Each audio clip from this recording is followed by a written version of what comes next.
Bienvenido o bienvenida a Lecciones de Vida, o lo que conocemos más comúnmente como la escuela sabática. Y durante este trimestre estudiaremos el libro de Génesis, el libro de los comienzos. La palabra española Génesis deriva del griego Génesis, que significa principio, que a su vez deriva del hebreo Bereshit, que quiere decir en el principio, la primera palabra del libro. Por ende, la primera palabra de toda la Biblia, en el principio, o sea, Génesis. El Génesis, amados, nos da el fundamento, la base sobre la que descansan todas las demás escrituras. Es más, todas las doctrinas de la Biblia tienen su origen en el Génesis. No sin causa ha sido el libro más atacado por el enemigo, porque nos habla de la creación y del Creador, y por ser el Creador es el único que debe ser adorado.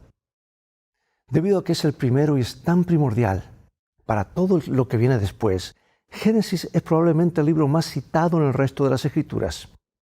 Génesis es importante porque es el libro que, más que cualquier otra obra, en cualquier parte, nos ayuda a comprender quiénes somos como seres humanos.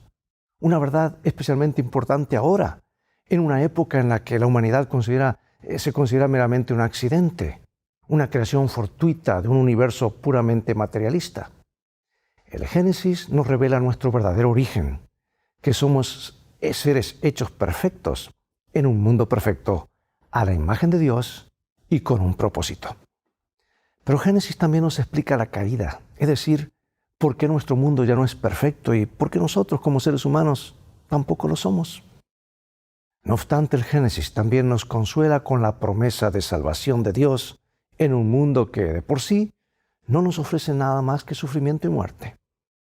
Y con sus historias dramáticas de milagros, creación, nacimiento, arco iris, juicios como el diluvio, Sodoma y Gomorra, que dan testimonio de la santa presencia de Dios, Génesis es sobrecogedor. Pero Génesis es también un libro con conmovedoras historias humanas de amor, Jacob y Raquel, historias de odio, Jacob y Esaú, historias de nacimiento, Isaac, Jacob, los hijos de Jacob. Es una historia, es un libro nos habla de la muerte de Sara, de Raquel, de Jacob, de José, también de asesinato como Caín, Simeón y Leví, y también perdón, Esaú, Jacob, José y sus hermanos. Pero también es un manual de instrucciones con lecciones sobre la ética, Caín, Babel, sobre la fe, el caso de Abraham, Jacob, y sobre la esperanza y la promesa de redención, el aplastamiento de la serpiente y la tierra prometida. Así que disfrutemos de sus hermosas historias y aprendamos a caminar mejor con el Señor de la creación, el Dios de Abraham, de Isaac y Jacob.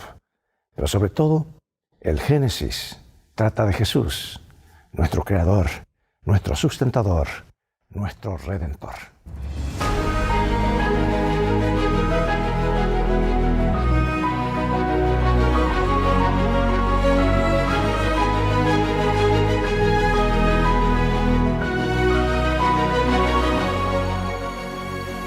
Bueno, repitamos juntos el primer versículo, así comienza la Biblia, las Escrituras, Génesis 1:1. ¿Tú lo sabes de memoria?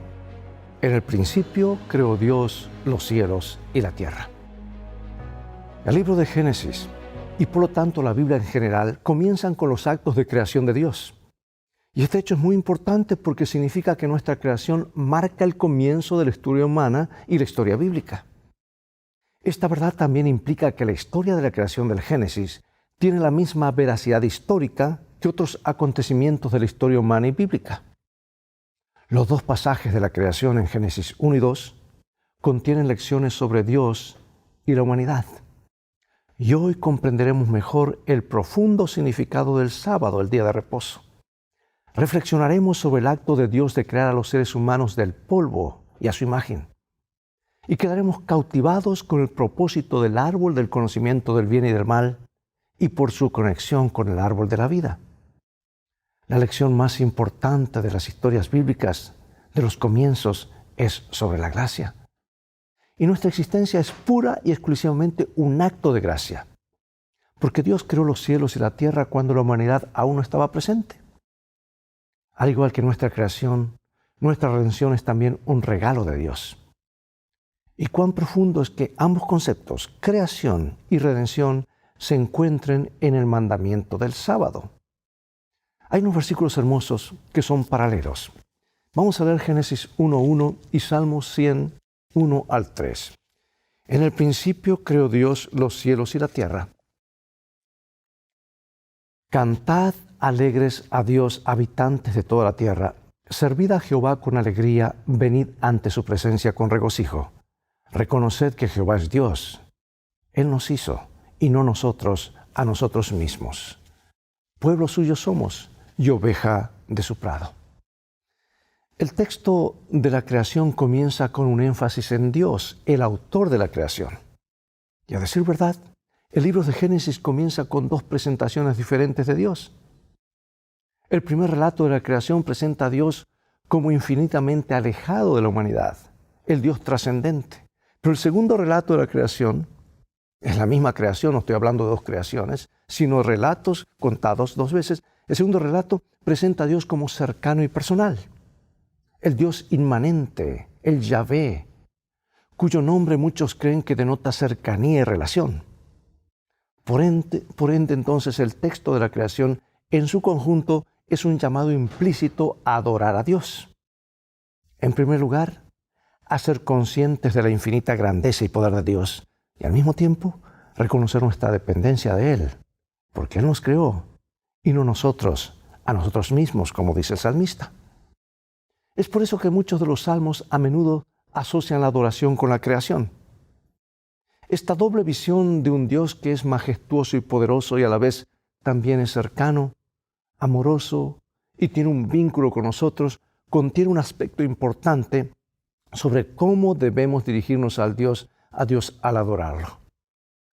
Solo cuando nos hayamos dado cuenta de que Dios es grande, podremos apreciar su gracia y disfrutar estremecidos de su maravillosa y amorosa presencia en nuestra vida. Medita sobre el vasto poder de Dios que sostiene el cosmos y no obstante puede estar cerca de cada uno de nosotros. Pregunto, ¿por qué es esta verdad tan asombrosa y tan importante? Hay una expresión que se repite como un estribillo en los capítulos 1 y 2 que dice, era bueno en gran manera. Y generalmente se entiende que este adjetivo significa que la obra de la creación de Dios fue exitosa y que la observación de Dios de que era buena significa que funcionó, dio resultados. La luz iluminaba, las plantas daban frutos y así sucesivamente. Pero esta palabra se refería a algo más que a la eficiencia de una función. La Biblia también utiliza la palabra hebrea tov para expresar una apreciación estética de algo hermoso. O sea que la frase era bueno significa que la creación estaba funcionando bien y que era hermosa y perfecta y que no había maldad en ella. El mundo todavía no era como nuestro mundo, afectado por el pecado y la muerte. Y una idea de que se destaca en la introducción del segundo relato de la creación es esta justamente. Fue creado un mundo perfecto. Y esta descripción de la creación contradice radicalmente las teorías de la evolución, que afirman justamente lo contrario. Afirman dogmáticamente que el mundo se fue configurando progresivamente mediante una sucesión de acontecimientos, accidentes aleatorios en su mayoría, partiendo de una condición inferior a la superior. Pero en contraste, el autor bíblico afirma que Dios creó un mundo de forma intencional y repentina, perfecto. No hubo nada casual ni azaroso en todo esto. El mundo no surgió por sí solo, sino solo como resultado de la voluntad y la palabra de Dios, el gran diseñador. De paso, el verbo bará, en hebreo crear, traducido en Génesis 1, como en el principio creó Dios los cielos y la tierra, aparece solo con Dios como sujeto y denota brusquedad. Dijo Dios, y fue así, inmediatamente. El texto de la creación nos informa que todo se hizo en aquel entonces y que el mismo Creador consideró que todo era bueno en gran manera. Bueno, Génesis 1:1 declara el evento en sí, la creación del cielo y la tierra. Y Génesis 2:1 declara que el evento terminó. Y todo se completó, incluyendo el sábado, en 7 días. ¿Por qué la idea de miles de millones de años de evolución anula por completo la historia de la creación del Génesis?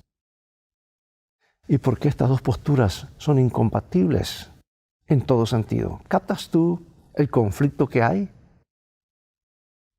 Al negar la creación tenemos que creer en algo y nos vamos a la evolución. Pero vayamos ahora al día de reposo y veamos cómo se relaciona con la creación y cómo afecta esta conexión la forma en que guardamos el sábado. Vamos a Génesis 2, 2 y 3 y luego Éxodo 28 al 11. Y acabó Dios en el día séptimo la obra que hizo y reposó en el día séptimo de toda la obra que hizo. Y bendijo Dios al día séptimo y lo santificó porque en él reposó de toda la obra que había hecho en la creación. Y ahora el mandamiento dice, acuérdate del día de reposo para santificarlo. 6 días trabajarás y harás toda tu obra, mas el séptimo día es reposo para Jehová tu Dios. No hagas en él obra alguna, tú, ni tu hijo, ni tu hija, ni tu siervo, ni tu criada, ni tu bestia, ni tu extranjero que está dentro de tus puertas. Porque en 6 días hizo Jehová los cielos y la tierra, el mar y todas las cosas que en ellos hay, y reposó en el séptimo día. Por tanto Jehová bendijo el día de reposo y lo santificó. Bueno, precisamente porque acabó Dios sus obras de creación, instituyó el sábado. Por tanto, el sábado es la expresión de nuestra fe en que Dios terminó su obra en ese momento y que la consideró buena en gran manera. Por eso guardar el sábado es unirnos a Dios en el reconocimiento del valor y la belleza de su creación. Nosotros podemos descansar de nuestras obras, así como Dios descansó de las suyas. Y guardar el sábado significa decir sí a la creación buena en gran manera de Dios que incluye nuestro cuerpo físico. Mira, contrariamente a algunas creencias antiguas y algunas modernas también, no hay nada en las Sagradas Escrituras, ni en el Antiguo Testamento ni en el Nuevo, que denigre el cuerpo como malo. Es un concepto pagano, no bíblico. Y el sábado, que marca el primer fin de la historia de la humanidad, es también una señal de esperanza para la humanidad sufriente y para el mundo que gime. Ahora, es interesante que la frase acabó la obra reaparezca al final de la construcción del santuario y nuevamente al final de la construcción del templo de Salomón. Ambos eran lugares donde se enseñaba la lección del Evangelio y la salvación. Después de la caída, el sábado, al final de la semana, señala el milagro de la salvación que tendrá lugar únicamente mediante el milagro de una nueva creación. ¿Captas tú la conexión? Sábado, descanso, nueva creación.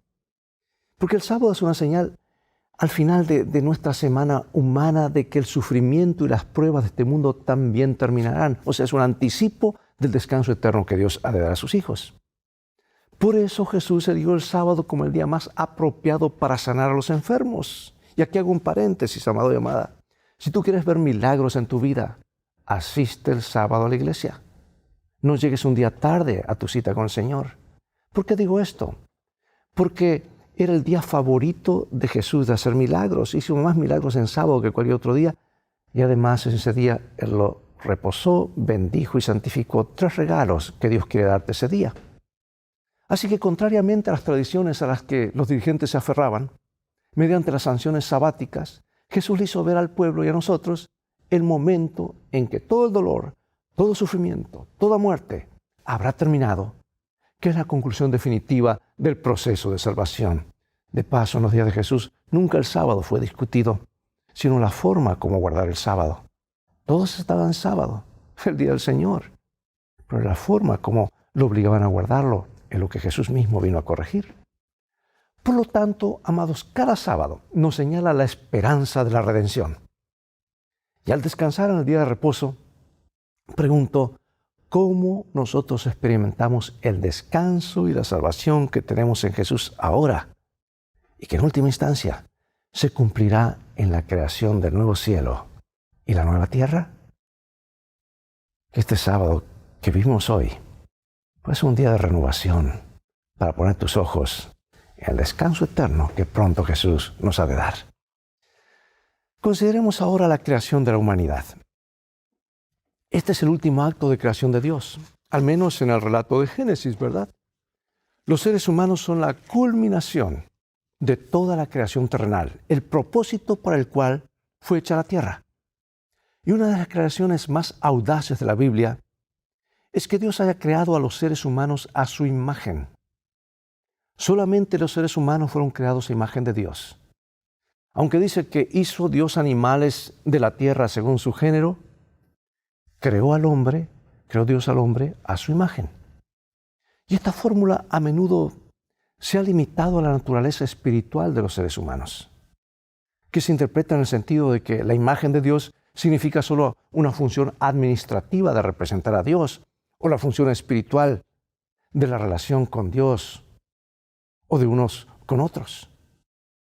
Si bien estas interpretaciones son correctas, no incluyen la importante realidad física de esta creación. Por cierto, ambas dimensiones están incluidas en las dos palabras imagen y semejanza que describen este proceso en Génesis 1:26. Mientras que la palabra selem, o sea, imagen, se refiere a la forma concreta del cuerpo físico, la palabra demut, o sea, semejanza, se refiere a las cualidades abstractas que son comparables con la persona divina. Por lo tanto, la noción hebrea de la imagen de Dios debe entenderse en el sentido holístico de la visión bíblica de la naturaleza humana. El texto bíblico afirma que los seres humanos, hombres y mujeres, fueron creados a imagen de Dios, tanto física como espiritualmente. O como comenta mi autora favorita, dice así en el libro La Educación: cuando Adán salió de las manos del Creador, llevaba en su naturaleza física, mental y espiritual la semejanza de su Hacedor. Me gusta esta forma tan clara como lo menciona. De hecho, esta interpretación holística de la imagen de Dios, incluido el cuerpo físico, se reafirma en otro relato de la creación que dice: fue el hombre un ser viviente, literalmente un alma viviente o nefesh, como resultado de dos intervenciones divinas. Dios formó y Dios sopló. Fíjate que el aliento a menudo se hace referencia a la dimensión espiritual. A veces consideramos solamente eso, pero también está estrechamente relacionado con la capacidad biológica de respirar. La parte del hombre que fue formada del polvo de la tierra. Es el soplo de vida, es decir, ese soplo espiritual y vida física. Luego Dios llevará a cabo una tercera intervención, esta vez para crear a la mujer del cuerpo del hombre, una forma de enfatizar que ella es de la misma naturaleza que el hombre. Tan pronto, amados, como Dios creó al primer hombre, le ofreció 3 regalos: el jardín del Edén, el alimento y la mujer. Por eso pregunto, ¿cuál es el deber del hombre hacia la creación y hacia Dios? ¿Cómo se relacionan esos dos deberes entre sí? Vamos a Génesis 2, 15 al 17. Tomó pues Jehová Dios al hombre y lo puso en el huerto de Edén para que lo labrara y lo guardase. Y mandó Jehová Dios al hombre diciendo: de todo árbol del huerto podrás comer, mas del árbol de la ciencia del bien y del mal no comerás, porque el día que de él comieres, ciertamente morirás. El primer deber del hombre se refiere al medio ambiente natural en el que Dios lo ha puesto. Dice cultivarlo y cuidarlo. Este verbo en hebreo, avad, cultivar, alude al trabajo. No es suficiente recibir un regalo. Tenemos que trabajar en él y hacerlo fructífero. Una lección que Jesús repetirá en sus parábolas de los talentos, ¿verdad? Y ahora tenemos el verbo shamar, o sea que es cuidar, implica la responsabilidad de preservar lo recibido. El segundo deber se refiere al alimento. Debemos recordar que Dios se lo dio a la humanidad. Dios también dijo: puedes comer libremente. Los seres humanos no crearon los árboles ni la comida que hay en ellos. Fueron un regalo y un regalo misericordioso. Amigo, cada bocado que recibimos de alimento es por la gracia de Dios. de esos elementos naturales que Dios da vida. Pero aquí también hay un mandamiento. Debían recibir y disfrutar del generoso regalo de Dios de todo árbol. Sin embargo, como parte de esta gracia, Dios agrega una restricción. No deben comer de un árbol en concreto. Disfrutar sin ninguna restricción te conducirá a la muerte.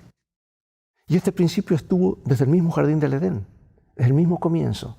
Y en cierto sentido, ese mismo principio existe hoy. Hay limitaciones, ¿verdad? Hay reglas. Bueno, el tercer deber del hombre concierne a la mujer, el tercer regalo de Dios. Dice, dejará el hombre a padre y madre y se unirá a su mujer. Ahora, esta declaración extraordinaria es una expresión poderosa que resalta la responsabilidad humana hacia el pacto conyugal y el propósito de ser una sola carne. Es decir, una sola persona. El vínculo del matrimonio, aunque es un regalo de Dios, conlleva una responsabilidad humana una vez que se ha recibido el regalo. Una responsabilidad que debe cumplir fielmente de parte del hombre como de la mujer. Piensa en todo lo que Dios te dio. Y ahora nos preguntamos, ¿cuáles son nuestras responsabilidades con todo esto que hemos recibido? Bien, amados, esta es la introducción de la lección y ahora haremos una conclusión. En el principio, Dios. El acontecimiento de la creación es el fundamento primario de la fe en Dios, la fe humana en Dios. Creer en la creación, creer que debo mi existencia y la realidad del mundo a alguien a quien no veo y que fue antes de mí, es el primer acto de fe. Es de destacar que la única definición bíblica de fe está relacionada con la creación, como dice Pablo, el autor de la Epístola a los Hebreos. Dice, pues la fe, la certeza de lo que se espera, la convicción de lo que no se ve. Y la creación es un evento en la historia que tuvo lugar cuando los seres humanos aún no estaban presentes para verlo y atestiguarlo. Y aquí hago un paréntesis. Pronto la fe o el creer por fe la creación se acabará, porque cuando Jesús y la Nueva Jerusalén descienda, la tierra sea hecha cenizas, podremos ver a Jesús creando nuevos cielos y nueva tierra. Podremos ser testigos de su poder creador. La creación es, por lo tanto, el evento por excelencia que requiere fe de este lado de la eternidad. Y por implicación es una revelación de lo alto. También es significativo que Pablo comience su lista de los actos fieles con la creación. Dice, por la fe entendemos que el mundo fue ordenado por la palabra de Dios, de modo que las cosas que se ven no fueron hechas de cosas que son visibles. El pensamiento teológico como la fe debe comenzar primero por el reconocimiento de la creación. Por esto esa ha sido una verdad totalmente atacada por el enemigo, porque socavaría todo lo demás.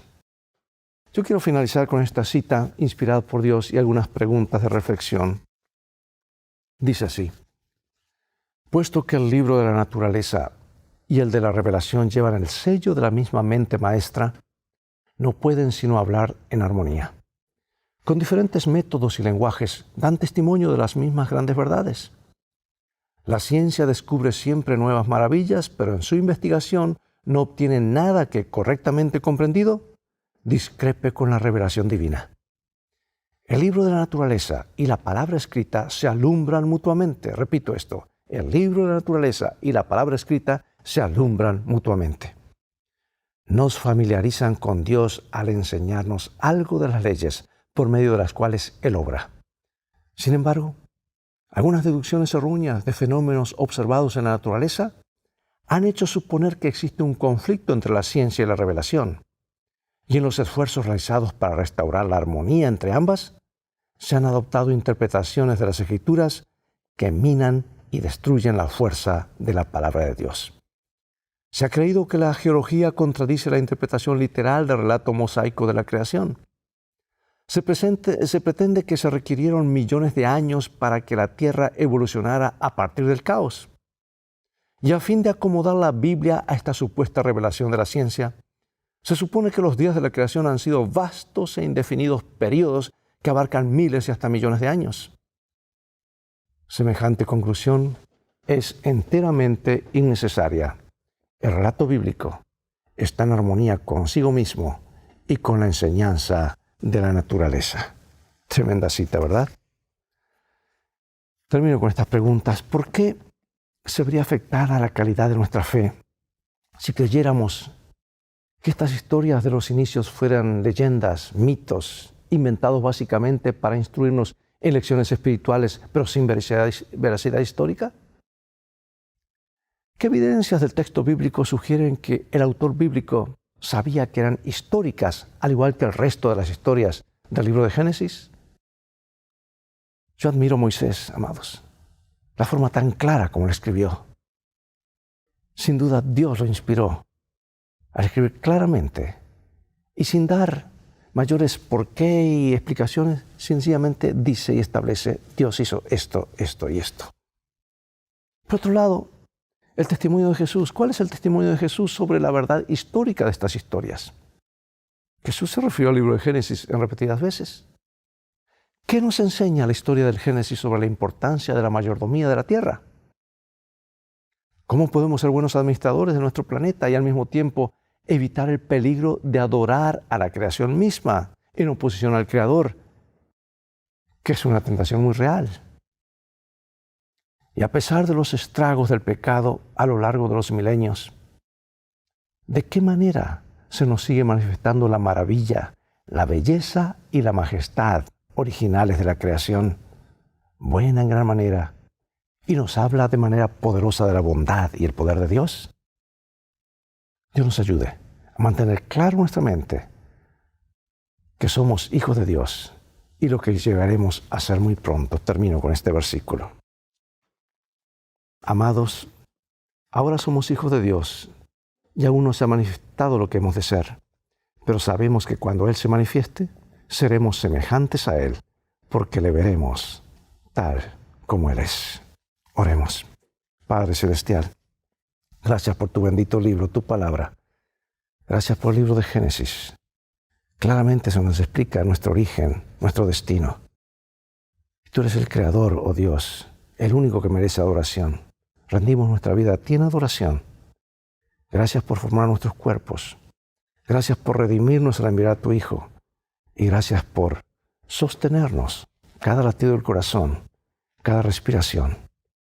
Te reconocemos como nuestro Creador y te adoramos. Bendícenos, sabemos que lo harás, porque lo pedimos en el nombre de Jesús. Amén. Bien, amigos, es todo el tiempo que tenemos por hoy. Ha llegado el momento de despedirnos y será hasta el próximo programa de la serie Lecciones de Vida o Escuela Sabática. Invita a otros a sintonizar este canal y transfórmate tú mismo en un canal de bendiciones. Dios te bendiga y recuerda, tú vales mucho para Jesús. Él te ama más de lo que puedes imaginar. Y en el viaje de la vida, las cosas van a terminar bien, muy bien, si haces de la Biblia tu GPS y a Jesús como tu guía. Maranata.